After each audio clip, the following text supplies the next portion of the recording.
नमस्कार, कैसे हैं आप सब?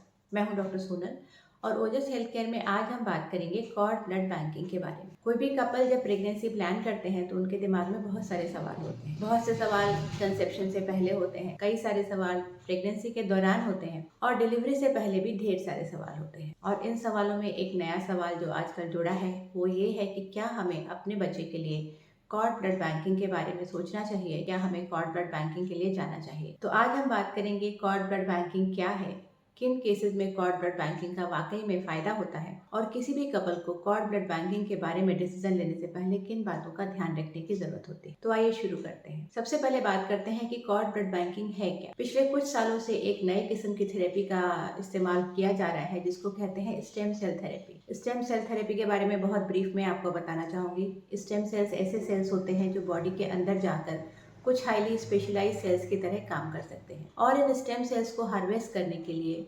नॉर्मली बोन मैरो का इस्तेमाल किया जाता है। यानी कि जिस व्यक्ति के लिए स्टेम सेल की ज़रूरत होती है उसी के बोन मैरो में से वो स्टेम सेल्स लिए जाते हैं और जिस जगह पर ज़रूरत होती है वहाँ पर उन स्टेम सेल्स को डाला जाता है और कुछ केसेस में वो स्टेम सेल्स उस पुरानी डैमेज सेल को रिप्लेस करके उसकी जगह काम कर सकते हैं और काफ़ी ऐसे केसेस में रिकवरी देखी गई है जहां पर अदरवाइज वे बीमारियां लाइलाज मानी जाती थी। यूएस एफडीए द्वारा तकरीबन 80 ऐसी बीमारियों को अप्रूव किया गया है जिनमें स्टेम सेल थेरेपी इंडिकेटेड होती है। और स्टेम सेल थेरेपी का एक सोर्स जो कि इजीली अवेलेबल हो सकता है वो होता है कॉर्ड ब्लड। कॉर्ड ब्लड यानी कि बच्चा जब भी डिलीवर होता है तो बच्चे की जो गर्भनाल और प्लेसेंटा और कॉर्ड होता है उसमें जो ब्लड होता है उसे कलेक्ट कर कर या तो उसी बच्चे के लिए या उसकी फैमिली के लिए या पूरे विश्व में किसी के लिए भी इस्तेमाल किया जा सकता है as a source of stem cells. Cord blood में जो स्टेम सेल्स होते हैं वो इजीली अवेलेबल होते हैं, बहुत कम कीमत पर प्राप्त किए जा सकते हैं और उसमें इन्फेक्शन के चांसेस काफ़ी कम होते हैं। और एक और प्रॉब्लम होती है जब हम किसी एक व्यक्ति के सेल्स दूसरे व्यक्ति में डालते हैं तो एक प्रॉब्लम आती है जिसको कहते हैं ग्राफ्ट वर्सेस होस्ट डिजीज। इसकी संभावना भी कॉर्ड ब्लड के साथ काफ़ी कम होती है, इसलिए कॉर्ड ब्लड एक अच्छा और आइडियल सोर्स है स्टेम सेल्स का। लेकिन बहुत सारी चीज़ें कॉर्ड ब्लड बैंकिंग से पहले ध्यान रखने की ज़रूरत होती है। सबसे पहली बात कि किन लोगों को कॉर्ड ब्लड के लिए बैंकिंग के लिए सोचना चाहिए। दूसरी बात, क्या कॉर्ड ब्लड बैंक्स जो अवेलेबल हैं वो किस तरीके से काम करते हैं और उनकी गुणवत्ता पर कितना भरोसा किया जा सकता है। सबसे पहले कि वे फैमिलीज जिसमें किसी भी व्यक्ति को इस तरीके की कोई प्रॉब्लम है जहाँ पर कि स्टेम सेल थेरेपी इंडिकेटेड है, जैसे कि कुछ किस्म के एनीमियाज हो सकते हैं, फैमिली में किसी को कुछ ऐसे ब्लड कैंसर्स हो सकते हैं जहाँ पर कि स्टेम सेल थेरेपी का रोल देखा गया है, कुछ किस्म के मेटाबॉलिक डिसऑर्डर्स हो सकते हैं जहाँ पर स्टेम सेल थेरेपी का काम होता है। कभी कभी किसी व्यक्ति को कोई इंजरी हो जाती है जैसे कि स्पाइनल कॉर्ड या ब्रेन की इंजरी, तो उन केसेस में भी स्टेम सेल थेरेपी के कुछ रोल्स देखे गए। कुछ केसेस में इनफर्टिलिटी के केसेस में भी स्टेम सेल थेरेपी का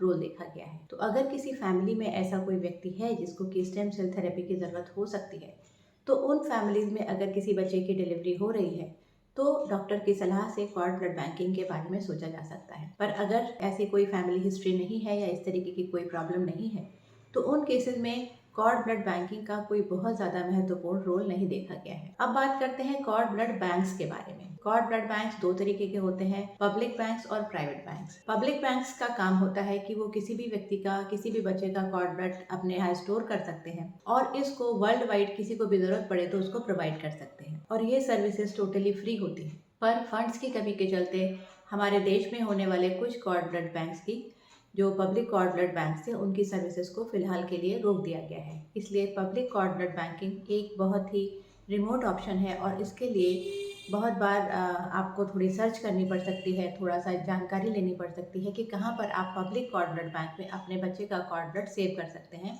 और इस बात को भी ध्यान रखने की ज़रूरत है कि भविष्य में हो सकता है कि अगर आपको आपकी फैमिली के लिए वो कॉर्ड ब्लड की ज़रूरत हो तो वो नहीं मिल सकता है, क्योंकि वो कॉर्ड ब्लड किसी के लिए भी अवेलेबल होता है। वहीं पर दूसरी तरफ कुछ प्राइवेट कॉर्ड ब्लड बैंक्स होते हैं जो कि किसी एक पर्टिकुलर फैमिली के लिए उस कॉर्ड ब्लड को प्रिजर्व करते हैं और उसको ज़रूरत पड़ने पर उसको प्रोवाइड कराते हैं। पर प्राइवेट कॉर्ड ब्लड बैंक के लिए जाने से पहले इस बात को ध्यान रखने की ज़रूरत है कि वो प्राइवेट कॉर्ड ब्लड बैंक आपको किस तरीके की सर्विसेज प्रोवाइड कर रहा है। उसके बारे में पूरी जानकारी आप अपने वेंडर से प्राप्त करें, जो भी आपके सवाल हैं उनको अच्छी तरीके से एड्रेस करें और अपने डॉक्टर की सलाह के बिना किसी भी प्राइवेट कॉर्ड ब्लड बैंकिंग के लिए न जाएं। तो इसलिए कॉर्ड ब्लड बैंकिंग अगर आपके दिमाग में है तो ज़रूर अपने डॉक्टर से इसके बारे में सलाह कीजिए। क्यों आप कॉर्ड ब्लड बैंकिंग करना चाहते हैं इसको भी जानकारी लेना बहुत ज़्यादा ज़रूरी है और अपने वेंडर को चूज़ करने से पहले उसके बारे में पूरी जानकारी प्राप्त कर लें, वो कितना भरोसेमंद है, कितना रिलायबल है और कितने केसेस में उसने बढ़िया तरीके से कॉर्ड ब्लड बैंकिंग की सर्विसेज प्रोवाइड की है। क्योंकि तकरीबन जितने सैंपल्स कलेक्ट किए जाते हैं